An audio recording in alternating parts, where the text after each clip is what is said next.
नमस्कार दोस्तों, स्वागत है आपका स्टडी विद सिलेक्टर्स में। और हम आज फिर आ गए हैं 5 सितंबर का करंट अफेयर देखने के लिए। दिन है आज ट्यूसडे, तो आज हम 5 सितंबर का 2023 का करंट अफेयर देखेंगे। आगे चलते हैं। आगे चलने से पहले आप सभी से अपील है कि हमारे चैनल स्टडी विद सिलेक्टर्स को लाइक करें, शेयर करें, सब्सक्राइब करें और बेल आइकन दबाना बिल्कुल ना भूलें, जिससे सबसे पहले नोटिफिकेशन आप तक मिलता रहे। तो आगे चलते हैं। Question number 1। क्वेश्चन नंबर 1 क्या कह रहा है? हाल ही में यूजीसी ने किसे मानद विश्वविद्यालय का दर्जा प्रदान किया है? Option A Kanpur University, option B IGNOU, option C NCERT या ऑप्शन डी राजस्थान यूनिवर्सिटी। तो हाल ही में यूजीसी ने किसको मानद दिया है, मानद विश्वविद्यालय का दर्जा? तो ऑप्शन सी में दिया है एनसीईआरटी। तो एनसीईआरटी इसका सही आंसर होगा। तो आगे देखते हैं। अब इसके बारे में थोड़ा जानकारी देख लेते हैं कि मानद यूनिवर्सिटी क्या है। मानद, जिसको डीम्ड यूनिवर्सिटी के नाम से जाना जाता है, यूजीसी ने उसको अधिनियम 1956 की धारा 3 के तहत एनसीईआरटी को मानद या डीम्ड विश्वविद्यालय घोषित किया है। एनसीईआरटी, जिसे हमने पिछले वीडियो में बहुत ही अच्छे से बताया था, राष्ट्रीय शैक्षिक अनुसंधान और प्रशिक्षण परिषद है। इसका हेडक्वार्टर दिल्ली में है और इसकी स्थापना 1961 में हुई थी। जिनका नाम धर्मेंद्र प्रधान है, उन्होंने एनसीईआरटी के 63वें स्थापना दिवस पर इसकी घोषणा की है कि एनसीईआरटी अब डीम्ड विश्वविद्यालय होगी। और एनसीईआरटी के यदि निदेशक की बात करें तो दिनेश प्रसाद सकलानी हैं। तो इस प्रकार हम देख लिए कि एनसीईआरटी का थोड़ा सा डिटेल और एनसीईआरटी को मानद यूनिवर्सिटी का दर्जा दिया गया है। तो क्वेश्चन नंबर 1 का ऑप्शन सी। आगे देखते हैं क्वेश्चन नंबर 2। क्वेश्चन नंबर 2 में कह रहा है, हाल ही में किसे मेरा बिल मेरा अधिकार जीएसटी इनाम योजना शुरू की? तो ऑप्शन ए कृषि मंत्रालय, option B CBIC, option C CBC और ऑप्शन डी गलत है, जिसमें ये व्यक्ति का नाम नहीं होना चाहिए, इसमें होगा कोई मंत्रालय का नाम।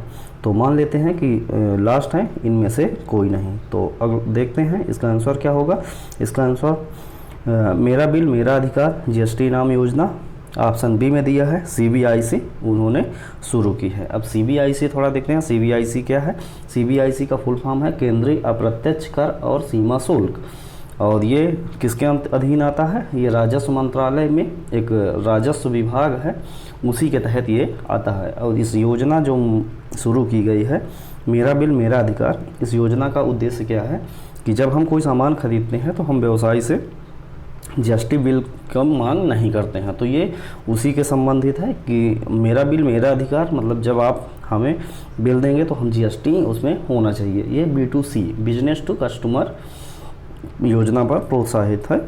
तो ऑप्शन बी इसका सही होगा। आगे देखते हैं क्वेश्चन नंबर 3। क्वेश्चन नंबर 3 क्या कह रहा है? हाल ही में एनटीपीसी ने नवीकरणीय ऊर्जा और डीकार्बोनाइजेशन के लिए किसके साथ एक समझौता ज्ञापन पर हस्ताक्षर किया है? Option A Reliance, option B Hindustan, option C OIL और ऑप्शन डी इनमें से कोई नहीं।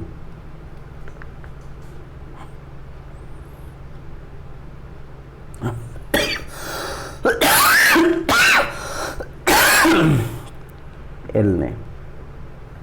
तो इस प्रकार इसका आंसर होगा ऑप्शन सी। ऑप्शन सी इसका सही आंसर होगा। तो अब थोड़ा एनटीपीसी के बारे में जान लेते हैं, थोड़ा OIL के बारे में जान लेते हैं। एनटीपीसी का जो फुल फॉर्म है उसको देखते हैं। एनटीपीसी का फुल फॉर्म है नेशनल थर्मल पावर कॉरपोरेशन, जिसके अध्यक्ष कौन है? गुरमीत सिंह। गुरमीत सिंह इसके अध्यक्ष हैं।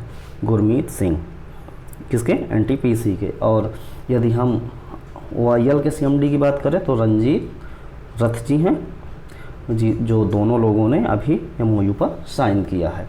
और एनटीपीसी की स्थापना 1975 में हुई थी। 1975 में एनटीपीसी की स्थापना हुई थी और इसका हेडक्वार्टर जो है वो कहाँ है? वो दिल्ली में है। एनटीपीसी का हेडक्वार्टर दिल्ली में है। और एनटीपीसी किसके अधीन आता है? ये विद्युत मंत्रालय के तहत एक महारत्न कंपनी है। कौन? एनटीपीसी। विद्युत मंत्रालय के अधीन है। और यदि हम OIL की बात करते हैं, ऑयल इंडिया लिमिटेड की, तो ये पेट्रोलियम और प्राकृतिक गैस मंत्रालय के तहत एक महारत कंपनी है। तो NTPC विद्युत मंत्रालय और OIL पेट्रोलियम और प्राकृतिक गैस मंत्रालय, दोनों महारत्न कंपनी है। तो इस प्रकार क्वेश्चन नंबर 3 का हमने डिटेल देख लिया। अब आगे चलते हैं, आगे देखते हैं क्वेश्चन नंबर 4। क्वेश्चन नंबर 4 में क्या कह रहा है, हाल ही में डॉक्टर शांता थौथम को ब्रिक्स में विश्व नवाचार पुरस्कार से सम्मानित किया गया, वह किस राज्य से संबंध रखते हैं? Option A Telangana, option B Kerala, option C Orissa, option D Assam. तो किससे संबंध रखती हैं? तो इसका आंसर होगा ऑप्शन ए। ऑप्शन ए में दिया है तेलंगाना, तेलंगाना इसका सही आंसर होगा। डॉक्टर शांता थौथम तेलंगाना राज्य से संबंध रखती हैं। तो इस प्रकार हम देख लिए कि वहाँ के गवर्नर कौन है, वहाँ के CM कौन है। अब आगे देखते हैं क्वेश्चन नंबर 5। क्वेश्चन नंबर 5 में कह रहा है, हाल ही में मूडीज ने 2023 के लिए भारत की GDP का अनुमान बढ़ाकर कितने प्रतिशत कर दिया है? तो option A 5.4%, option B 6.3%, option C 5.9%, option D 6.7%। तो इसका अनुमान कितना बढ़ाकर कितने प्रतिशत किया गया है मूडीज के द्वारा? मूडीज एक है रेटिंग एजेंसी है जिसका हेडक्वार्टर अमेरिका में है। तो ये न्यूयॉर्क में है, न्यूयॉर्क अमेरिका में। तो मूडीज़ का हेडक्वार्टर है, वो हमेशा रैंकिंग देती है। और तो इस प्रकार इसका क्वेश्चन नंबर 5 का आंसर क्या होगा? Option D. ऑप्शन डी 6.7% कर दिया है। और कितने से बढ़ाया है? वो 5.5 पहले अंदाज़ा लगाया था, उसके बाद उसको बढ़ा के 6.7 कर दिया गया है। तो इस प्रकार क्वेश्चन नंबर 5 का आंसर होगा ऑप्शन डी। और ऑप्शन डी 6.7। भारत की यदि GDP शब्द की बात करते हैं तो ग्रॉस डेवलपमेंट प्रोडक्ट होता है, तो सकल घरेलू उत्पाद। तो इसके द्वारा हम भारत की आय का अनुमान लगाते हैं और इसको डिटेल इकोनॉमिक सेक्शन में बहुत अच्छे से हम बताएंगे आगे जब आएगा वीडियो। तो आगे देखते हैं क्वेश्चन नंबर 6। क्वेश्चन नंबर 6 में कह रहा है, हाल ही में MSME निर्यातकों के लिए अमेजन ने किसके साथ समझौता किया है? ऑप्शन ए भारतीय railway, option B BSNL, option C India post और ऑप्शन डी इनमें से कोई नहीं। तो MSME निर्यातकों के लिए अमेजन ने किसके साथ समझौता किया है? तो इसका आंसर होगा option C India post. India post के साथ अमेजन ने एक समझौता किया है।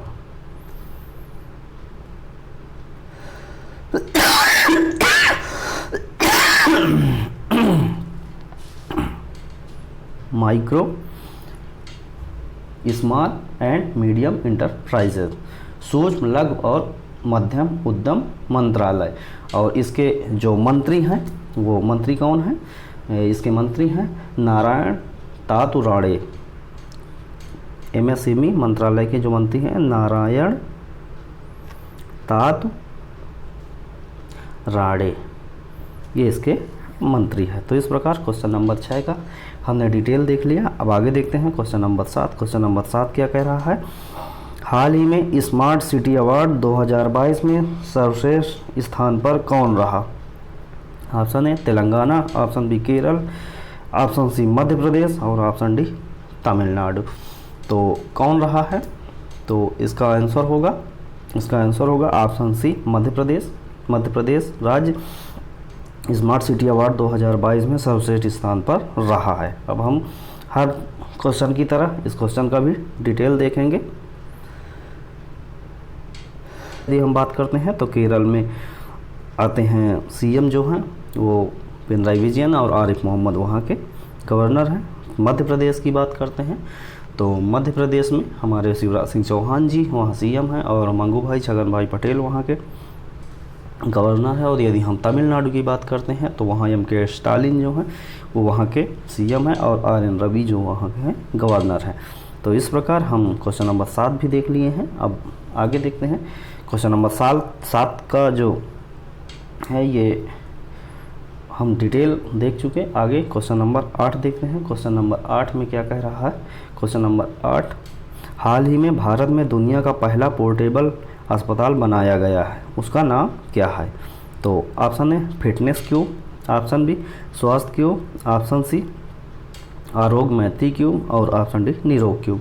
तो इसका सही आंसर होगा ऑप्शन सी आरोग्य मैत्री क्यूब। तो क्वेश्चन नंबर 8 का आंसर ऑप्शन सी दुनिया का पहला है पोर्टेबल हॉस्पिटल है, तो इसका नाम है आरोग्य मैत्री क्यूब। और किसने बनाया है? भारत ने बनाया है। मोस्ट इंपॉर्टेंट क्वेश्चन है, ध्यान रखना। आगे देखते हैं क्वेश्चन नंबर 9। क्वेश्चन नंबर 9 में कह रहा है हाल ही में किसने पुरुष हॉकी 5S एशिया कप 2023 जीता है? तो इसको कौन जीता है? Option A Pakistan, option B Bharat, option C Sri Lanka और ऑप्शन डी भूटान। तो किसने जीता है? तो इसका आंसर होगा ऑप्शन बी। ऑप्शन बी में दिया है भारत, भारत इसका सही आंसर होगा। तो इस प्रकार ये भारत किसको हराकर उप विजेता इसमें कौन था? भारत विजेता, तो उप विजेता कौन था? पाकिस्तान। पाकिस्तान को पेनाल्टी शूट में भारत ने 2-0 से हरा दिया है। और ये फाइनल जो है वो कहाँ खेला गया है? फाइनल खेला गया है ओमान में, ओमान के सलालाह, जगह का नाम है सलालाह, ओमान के सलालाह में ये खेला गया है। तो क्वेश्चन नंबर 9 का answer option B Bharat 5S Asia cup का विजेता है। आगे देखें क्वेश्चन नंबर 10। क्वेश्चन नंबर 10 में कह रहा है हाल ही में हरियाणा के मुख्यमंत्री ने किस दिन कार मुक्त दिन की घोषणा की है? तो ऑप्शन है बुधवार, ऑप्शन बी सोमवार, ऑप्शन सी मंगलवार और ऑप्शन डी शनिवार। तो किस दिन हरियाणा के मुख्यमंत्री ने कार मुक्त दिवस मनाने की घोषणा की है? तो इसका आंसर होगा ऑप्शन सी। ऑप्शन सी में दिया है मंगलवार, मंगलवार सही आंसर होगा। अब हरियाणा के कौन है मुख्यमंत्री ये आपको बताना है। तो हरियाणा के मुख्यमंत्री का नाम आप हमें कमेंट बॉक्स में ज़रूर बताएं, और वहाँ के गवर्नर कौन है उसका भी जिक्र हमें ज़रूर कमेंट बॉक्स में आप करें।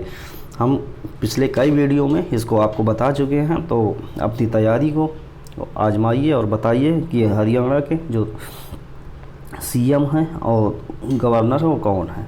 तो हरियाणा के सीएम का नाम यम से शुरू होता है, माँ से शुरू होता है। ये आपके लिए हिंट है, आप सजेस्ट करिए और कमेंट बॉक्स में हमें बताइए। आगे चलते हैं क्वेश्चन नंबर 11। क्वेश्चन नंबर 11 कह रहा है हाल ही में किसने अंतर्राष्ट्रीय एरोस्पेस सम्मेलन का उद्घाटन किया? ऑप्शन ए दिया है Jyotiraditya Scindia, option B Dharmendra Pradhan, option C Narendra Modi और ऑप्शन डी अश्विनी वैष्णव। तो कौन हो इसमें आंसर होगा? क्या होगा? क्वेश्चन नंबर 11 का आंसर होगा ऑप्शन ए ज्योतिरादित्य सिंधिया। ये अंतर्राष्ट्रीय एरोस्पेस सम्मेलन का इन्होंने उद्घाटन किया है। तो इस प्रकार, और जो धर्मेंद्र प्रधान जी हैं वो क्या हैं? कौशल विकास और उद्यमिता मंत्री हैं, और अश्विनी वैष्णव हमारे स्वास्थ्य मंत्री हो गए, और मोदी जी हमारे पीएम। तो इस प्रकार क्वेश्चन नंबर 11 का ऑप्शन देख ली। और ज्योतिरादित्य सिंधिया की अधिबार क्या कह रहा? पेरू में पुरातत्वविदों ने कितने साल पुरानी पुजारियों की कब्र का पता लगाया है? ऑप्शन ए 2900 वर्ष, ऑप्शन बी 4123 वर्ष, ऑप्शन सी 2500 वर्ष और ऑप्शन डी 3000 वर्ष। तो ये बताना है कि पेरू में पुरातत्वविदों ने एक पुरानी पुजारियों की कब्र का पता लगाया है, वो कितने साल पुरानी है। तो इसका आंसर क्या होगा? इसका आंसर होगा ऑप्शन डी। इसका आंसर होगा ऑप्शन डी। ऑप्शन डी 3000 वर्ष पहले की वो कब्र है। ये जो कब्र मिली है वो नाम पकोपाम्पा के पुजारी नामक एक पुजारी को काली मिट्टी के साथ मिश्रित जो है वो राख है, एक काली मिट्टी के साथ मिश्रित राख की 6 परत के नीचे दफनाया गया है। 6 परत के नीचे दफनाया गया है, जिसके साथ चीनी मिट्टी के कटोरे और मोहरे पाई गई हैं। तो ये कहाँ पर है? पेरू। तो क्वेश्चन नंबर 12 ऑप्शन डी सही है। आगे देखते हैं क्वेश्चन नंबर 13। क्वेश्चन नंबर 13 में कह रहा है हाल ही में आकाशवाणी का प्रधान महानिदेशक किसे बनाया गया है? Option A Shobhana Awasthi, option B doctor Vasudha Gupta, option C D'Souza मिल, ऑप्शन डी माधुरी खन्ना। तो प्रधान महानिदेशक आकाशवाणी का किसे बनाया गया है? इसका आंसर होगा option B doctor Vasudha Gupta. Doctor Vasudha Gupta सही आंसर होगा। तो क्वेश्चन नंबर 3, आकाशवाणी किसके अधीन आता है? तो ये आकाशवाणी भारत सरकार के अधीन आता है। भारत सरकार के अधीन आता है। इसका हेडक्वार्टर जो है वो न्यू दिल्ली में है, और जो इसका ओनर है वो कौन है? प्रसार भारती इसका ओनर है आकाशवाणी का। और इसकी स्थापना कब हुई थी? 1927 में हुई थी। अब इसका फिर राष्ट्रीयकरण 1930 में कर दिया गया था। तो प्रसारण की शुरुआत जो हुई थी वो कहाँ हुई थी? प्रसारण की शुरुआत सबसे पहले कोलकाता और मुंबई, इन दो जगह 2 ट्रांसमिशन मीटरों की सहायता से इनका प्रसारण किया गया था। तो क्वेश्चन नंबर 13 का हमने डिटेल देखा। आगे देखते हैं क्वेश्चन नंबर 14। क्वेश्चन नंबर 14 में कह रहा है पहली जायद चैरिटी मैराथन 2024 की मेज़बानी कौन करेगा? Option A Kerala, option B Delhi, और ऑप्शन सी मध्य प्रदेश, और ऑप्शन डी जो दिया है वो उत्तर प्रदेश। तो इसका सही आंसर क्या होगा? जायद चैरिटी मैराथन 2024 की मेज़बानी ऑप्शन ए में दिया है केरल इसका सही आंसर है। ये जो मैराथन है वो केरल के अधिकारियों और यूएई संयुक्त अरब अमीरात में भारतीय जो समुदाय के लोग हैं उनके सहयोग से आयोजित की जाती है। तो किसके सहयोग से? केरल के अधिकारियों और यूएई में जो भारतीय समुदाय के लोग हैं उनके सहयोग से ये आयोजित किया जाता है। और ये जो मैराथन है ये जो धर्मार्थ कार्य के लिए इसमें धन जुटाया जाता है। इस मैराथन चैरिटी मैराथन 2024 जो मनाया जाएगा उसमें या इसके पहले जो भी मैराथन हुए तो वो इसमें धर्मार्थ कार्यों के लिए धन जुटाया जाएगा। वैसे तो ये पहली जायद चैरिटी मैराथन है। तो इस प्रकार क्वेश्चन नंबर 14 का ऑप्शन ए होगा केरल। अब हर क्वेश्चन की तरह हम देखते हैं केरल, दिल्ली, मध्य प्रदेश और उत्तर प्रदेश। तो हमने कई बार बताया है, उत्तर प्रदेश का जिक्र आज नहीं हुआ है तो उत्तर प्रदेश को हम बता देते हैं। तो यहाँ के जो सीएम हैं वो योगी आदित्यनाथ जी हैं, और यहाँ के जो आनंदीबेन पटेल हैं वो गवर्नर हैं। और अब आपको कमेंट बॉक्स में दिल्ली, ये सब दिल्ली है, ये यूनियन टेरिटरी है, और यहाँ पर विधानसभा है। और तो यहाँ सीएम कौन है? यहाँ सीएम है केजरीवाल जी। आपको कमेंट बॉक्स में ये बताना है कि यहाँ पर राज्यपाल उपराज्यपाल जो हैं वो कौन है। तो ये हैं कौन है मैं बता दूं, इनका नाम जो है वो सा से शुरू होता है, तो इसे कमेंट बॉक्स में आप लिखें। अगला देखते हैं क्वेश्चन नंबर 15। क्वेश्चन नंबर 15 में क्या कह रहा है? हाल ही में G20 शेरपा की बैठक कहाँ प्रारंभ हुई? तो क्वेश्चन नंबर 15 का option A Nuh, option B Rameswaram, option C Indore, option D Ahmedabad. तो इसका सही आंसर क्या होगा? इसका सही आंसर होगा ऑप्शन ए में दिया है नूह जो हाल ही में खूब चर्चा में रहा है। ये कहाँ पर है? ये हरियाणा में है।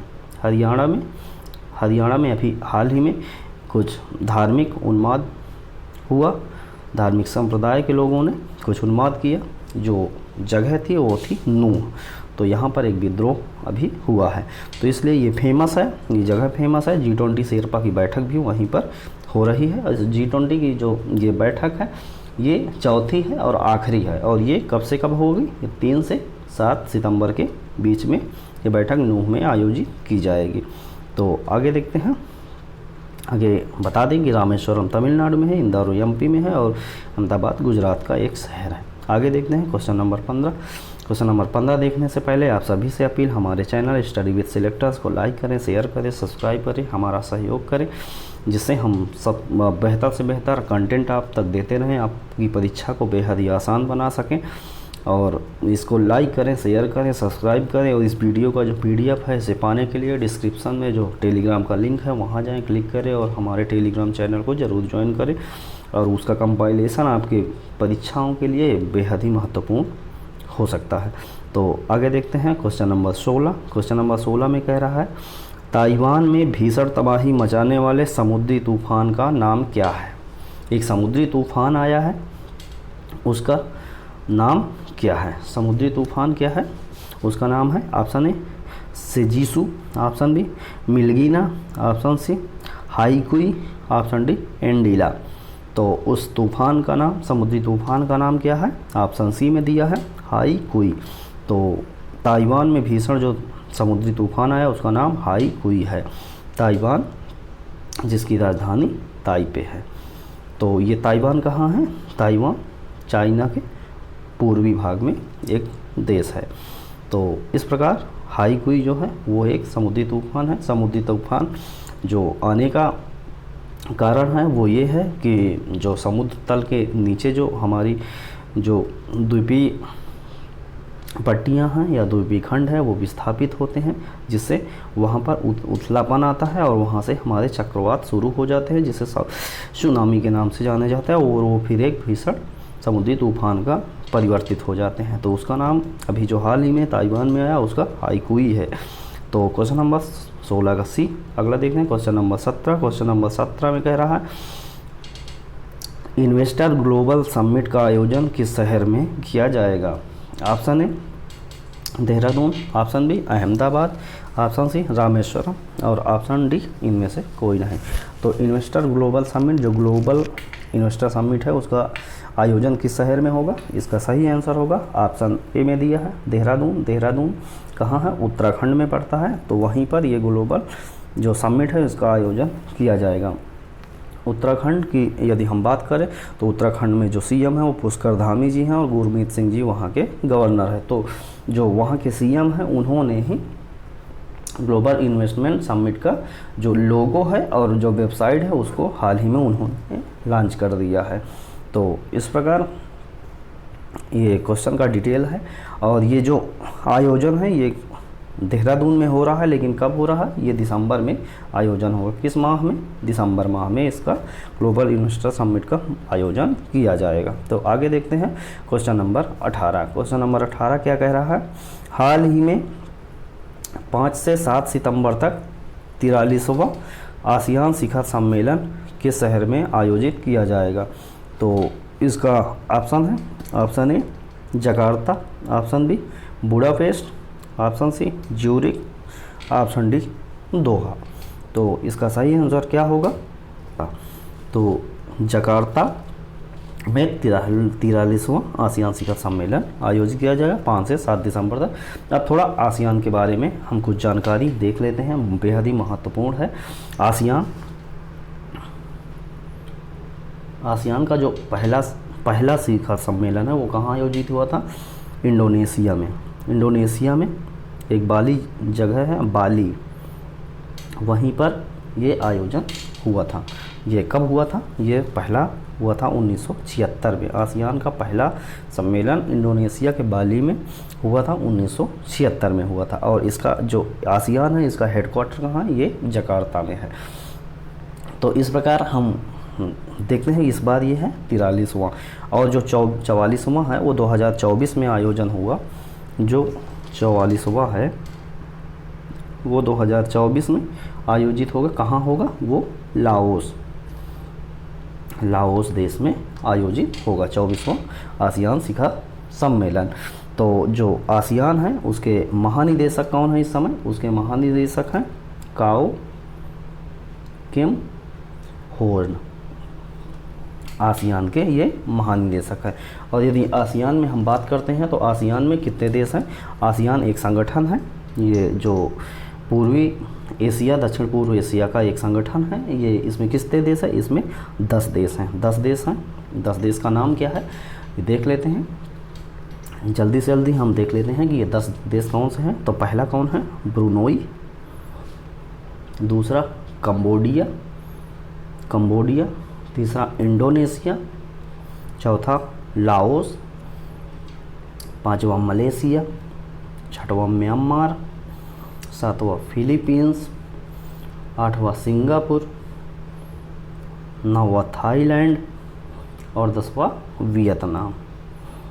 तो इस प्रकार आसियान में कितने देश हैं? आसियान में कुल 10 देशों का ये संगठन है। और ये दक्षिण पूर्व एशिया का एक संगठन है देशों का। इसमें 10 देश शामिल हैं। और यदि दक्षिण पूर्व एशिया की बात करते हैं तो ये जैसे भारत का नक्शा यहाँ से जाता है तो आगे ये जो एरिया पड़ता है ये दक्षिण पूर्व एशिया कहलाता है और ये सब देश यहीं पर उपस्थित हैं। तो ये आसियान है।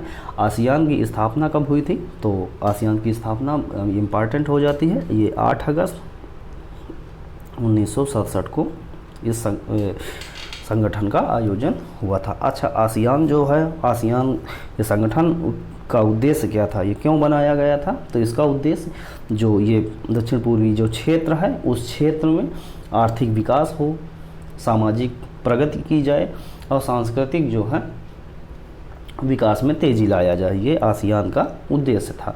इसलिए ये 10 देशों को मिलाकर एक संगठन बनाया गया है जिसकी स्थापना 1967 में की गई। तो इस प्रकार क्वेश्चन नंबर 18 का डिटेल हम बहुत ही अच्छे से देख लिए। आसियान का कभी कोई क्वेश्चन आएगा तो इससे बाहर नहीं आएगा। आगे देखते हैं क्वेश्चन नंबर 19। क्वेश्चन नंबर 19 में कह रहा है हाल ही में एन वलारमथी का निधन हो गया है। ये कौन है? एन वलारमथी। एन वलारमथी एक साइंटिस्ट हैं। वह किस मिशन के काउंटडाउन में अपनी आवाज़ दी थी? उन्होंने एक मिशन हुआ था, उसके काउंटडाउन में उन्होंने अपना आवाज़ दी थी। तो वो मिशन का नाम बताना है। वैज्ञानिक का नाम है एल वलारमथी। तो इसका आंसर होगा ऑप्शन ए में जो दिया है आदित्य एल 1 होगा, ऑप्शन बी में चंद्रयान 3 होगा, ऑप्शन सी में महेंद्रगिरी होगा, या इनमें से कोई नहीं होगा। तो ये इसका आंसर होगा ऑप्शन बी चंद्रयान 3, जो हाल ही में अभी हमारा चांद की सतह पर सॉफ्ट लैंडिंग किया है। दक्षिण पोल पर पहुंचने वाले हम पहले दुनिया के पहले देश बन गए हैं और चांद पर पहुंचने वाले हम दुनिया में चौथे देश हैं, लेकिन दक्षिणी पोल पर हम पहले देश हैं। तो उसमें के काउंटडाउन में उन्होंने अपनी एल वलारमथी ने अपना आवाज़ दी थी। उनका हाल ही में निधन हो गया है। तो आदित्य एल 1 जो अभी भारत का पहला सूर्य मिशन है वो है महेंद्रगिरी स्कॉर्पियन 17 का अंतिम विमान है, जिसका मचगांव से जगदीप धनखड़, उनकी वाइफ सुदेश धनखड़ जो हैं उन्होंने इसका शुरुआत की, इनको इनॉग्रेशन किया है। तो इस प्रकार क्वेश्चन नंबर 19 का हमने डिटेल देखा। थोड़ा डिटेल एन वलारमथी के बारे में जान लेते हैं। एल वलारमथी को तमिलनाडु की थी। एल वलारमथी जो हैं वो तमिलनाडु राज्य से संबंधित थी और इनको तमिलनाडु सरकार ने इनके उपलब्धता, इनके कार्य के लिए, इनके कौशल के सम्मान के लिए अब्दुल कलाम पुरस्कार दिया था। और ये अब्दुल कलाम पुरस्कार जो है वो पहले व्यक्ति, पहली महिला, पहला व्यक्ति यही थे जो सबसे पहला पुरस्कार अब्दुल कलाम पुरस्कार मिला, वो एल वलारमथी को तमिलनाडु सरकार ने दिया था। तो क्वेश्चन नंबर 19 हमने देखा। आगे देखते हैं क्वेश्चन नंबर 20 ऑब्जेक्टिव टाइप में। हमारा ये क्वेश्चन संभवतः लास्ट क्वेश्चन है, तो देखते हैं लास्ट क्वेश्चन क्या है। हाल ही में खुफिया जानकारी के लिए एआई आधारित ओरोन विमान को किसने लॉन्च किया है? खुफिया आधारित है और एआई आधारित है। ये इसका नाम क्या है? ओरोन। Aron, Aron. और किसने इसको लॉन्च किया है? तो इसको लॉन्च किया है, ऑप्शन ए में मालदीव दिया है, ऑप्शन बी में इजराइल दिया है, ऑप्शन सी में भूटान दिया है, ऑप्शन डी में श्रीलंका दिया है। तो ऑप्शन ए में मालदीव गलत है, ऑप्शन बी का इजराइल सही है। तो इसका सही आंसर होगा ऑप्शन बी इजराइल। इजराइल ने ओरोन विमान जो है वो खुफिया एजेंसी के जानकारी के लिए एआई आधारित है, उसको लॉन्च किया है। तो क्वेश्चन नंबर 20 का आंसर होगा ऑप्शन बी। अब देखते हैं क्वेश्चन नंबर 20 का थोड़ा सा डिटेल देख लें हैं। जैसे इजराइल की बात है, इजराइल की जो राजधानी है वो है जेरूसलम और वहाँ से एकेल नाम की मुद्रा चलती है। यदि मालदीव की बात करते हैं तो मालदीव में माले उसकी राजधानी, मालदीव रुपया चलता है वहाँ पर। भूटान की बात करें तो वहाँ की राजधानी थिम्पू है और वहाँ पर जो मुद्रा चलती है वो न्यूबिल्ट्रम चलती है। और श्रीलंका लास्ट ऑप्शन है, जो इसकी राजधानी है श्री जयवर्धनेपुरा कुट्टे है और वहाँ पर श्रीलंकाई रुपया चलता है। और माले में एक चीज़ बहुत इंपॉर्टेंट है, कई बार पूछा गया क्वेश्चन कि वहाँ की भाषा क्या है, तो वहाँ की भाषा है विदेही। विदेही मालदीव की भाषा है। तो इस प्रकार आज हम क्वेश्चन 20 जो है नंबर ऑफ क्वेश्चन 20 है उसको हमने ऑब्जेक्टिव टाइप में देख लिया।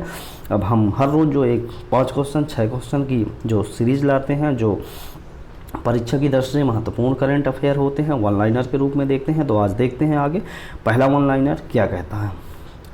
पहला वन लाइनर, हाल ही में नई एनसीईआरटी पाठ्यक्रमों में चंद्रयान 3 के विकास और G20 शिखर सम्मेलन के समझौतों पर एक अध्याय बनाया जाएगा। इन दोनों विषय पर G20 का शिखर सम्मेलन के जो समझौते हुए हैं और NCERT ने पाठ्य पुस्तकों में जो चंद्रयान 3 का है उसमें दोनों को शामिल किया जाएगा। तो इस प्रकार पॉइंट नंबर 1 NCERT के बारे में हमने अभी बहुत ही डिटेल से आपको जानकारी दी है। तो NCERT के बारे में बार बार वही चीज़ बताना ठीक नहीं। इसका हेडक्वार्टर जो है वो नई दिल्ली में है। स्थापना 1961 में है। राष्ट्रीय शैक्षणिक अनुसंधान और परीक्षण परिषद के नाम से इसको जाना जाता है। हाल ही में UGC से मानद विश्वविद्यालय के उपाधि से नवाजा है। तो ये हम आज के थोड़ा डिटेल देखें। आगे देखते हैं पॉइंट नंबर 2, NCERT अनुवादनी और भाषणी जैसे सॉफ्टवेयर की मदद से 2 सॉफ्टवेयर अनुवादनी और भाषणी जैसे सॉफ्टवेयर की मदद से सभी 22 भाषाएं 22 मान्यता प्राप्त भाषाएं कहाँ हैं? अनुसूची 8 में 22 मान्यता प्राप्त भाषाएं हैं। उन सभी भाषाओं में शिक्षण सामग्री विकसित करने के लिए योजना बना लिया है। वो पूरे जो अनुसूची 8 में जितनी भाषाएं हैं 22 भाषाएं हैं उन सभी भाषाओं में उसने अनुवादनी और भाषणी सॉफ्टवेयर की मदद से सभी को शिक्षण सामग्री विकसित कर ली है। आगे देखते हैं पॉइंट नंबर 3, NCERT जादुई पिटारा के तहत, जादुई पिटारा एक योजना है NCERT की। इसके तहत 3 वर्ष से 8 वर्ष तक के बच्चों के लिए एक खेल आधारित शिक्षा और शिक्षण सामग्री बनाया है। NCERT ने किसके तहत है? जादुई पिटारे के तहत। कितने साल से कितने साल? 3 से 8 साल तक के बच्चों के लिए। किसके लिए? 3 साल से 8 साल के बच्चों के लिए खेल आधारित शिक्षण है और शिक्षण सामग्री है। अगला देखते हैं पॉइंट नंबर 4। पॉइंट नंबर 4 में कह रहा है हाल ही में हरियाणा सरकार ने विधुर अविवाहित लोगों के लिए मासिक पेंशन की घोषणा की है। तो हरियाणा सरकार ने किया है किसके लिए? विधुर और अविवाहित, विधुर हो और अविवाहित हो। तो विधुर किसे कहते हैं? विधुर वह पुरुष जिसकी पत्नी ना रह गई हो, जिसकी पत्नी की डेथ हो गई हो, वो विधुर कहलाता है। उसके बाद लोग शादी कर लेते हैं तो विधुर विवाहित हो जाता है। तो वो जो विधुर जो अविवाहित है उसके लिए मासिक पेंशन की जो घोषणा हुए वो हरियाणा के CM जो मनोहर लाल खट्टर जी हैं उन्होंने किया है। आगे देखते हैं question number point number last है पॉइंट नंबर 5वां। हरियाणा में भारत की पहली हाइड्रोजन संचालित ट्रेन चलाई जाएगी। सबसे पहले हाइड्रोजन संचालित ट्रेन कहाँ चलाई जाएगी? वो हरियाणा में चलाई जाएगी। तो आगे हम चलते हैं, आगे देखते हैं। हर रोज़ की तरह हम जो सवाल पूछते हैं तो उस सवाल का जो जवाब आपको कमेंट बॉक्स में देना होता है वो है जैसे रूस। तो संभवतः क्वेश्चन ये था कि हाल ही में पहला इस्लामिक बैंक शुरू करने वाला देश का नाम क्या है? तो उसका सवाल का जवाब होगा रूस।